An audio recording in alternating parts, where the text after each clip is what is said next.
పండుగ వస్తుందంటే ఇంటికి సున్నాలేసుడు, చుట్టూ గోడలకు అందంగా ఉండేటట్టు తీరి డిజైన్ల ముగ్గులేసుడు, మామిడాకులతోని తోరణాలు గట్టుడు, బంతులు చామంతులతోని దండలల్లి ఇల్లంతా ముద్దుగా శృంగారిచ్చుడు చేస్తాం. అట్లనే ఈ నెల 22 తారీఖు నాడు అయోధ్యల సుత పెద్ద పండుగ చేస్తున్నారు కదా. మరి దేశం అంతటికెళ్ళి చుట్టాలు పోయే పండుగాయే. ఇంకెట్లా సింగారిచ్చాలే, అయోధ్యలా ఏమేం చేస్తుర్రో అరుచుకుందాం పారి.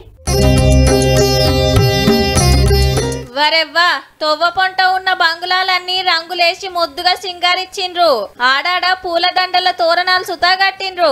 ఇగిటు డివైడర్లను తీరు పూల మొలకలతో సింగారిస్తున్నారు. బాలరాముని ప్రాణ ప్రతిష్ఠ కార్యానికి ముద్దుగా ముస్తాబు చేస్తున్నారు అయోధ్య పట్టణాన్ని. అటు రైల్ స్టేషన్ కాంచెల్లి ఇటు బస్ స్టాండ్లు, విమానాల డిపోల దాకా గుడికాడ పనులన్నైపోవచ్చినాయి. 25,000 మంది హోమాలు చేస్తట్టు ఏర్పాట్లు చేసిండ్రు. అటు గుజరాత్ రాష్ట్రం వడోదర నుంచి 108 అడుగుల పొడుగుండే పెద్ద అగరబత్తి వచ్చింది. 22వ తారీఖు నుంచి 45 దినాలు వెలుగుతుందట. ఇక చుట్టాలను తీసుకుపోనికే కరెంటుతో నడిచే కార్లు రెడీ పెట్టిండ్రు. 7,000 మందికే పత్రికలు పంపిండ్రు తప్పకుండా రావాలని. రాముని గుడి కట్టాలని తన్లాడినోళ్ళ అందరి గురించి ఎరకయ్యేటట్టు ఓ బుక్లెట్ సుతా కొట్టించిర్రు పత్రికలతో పాటే.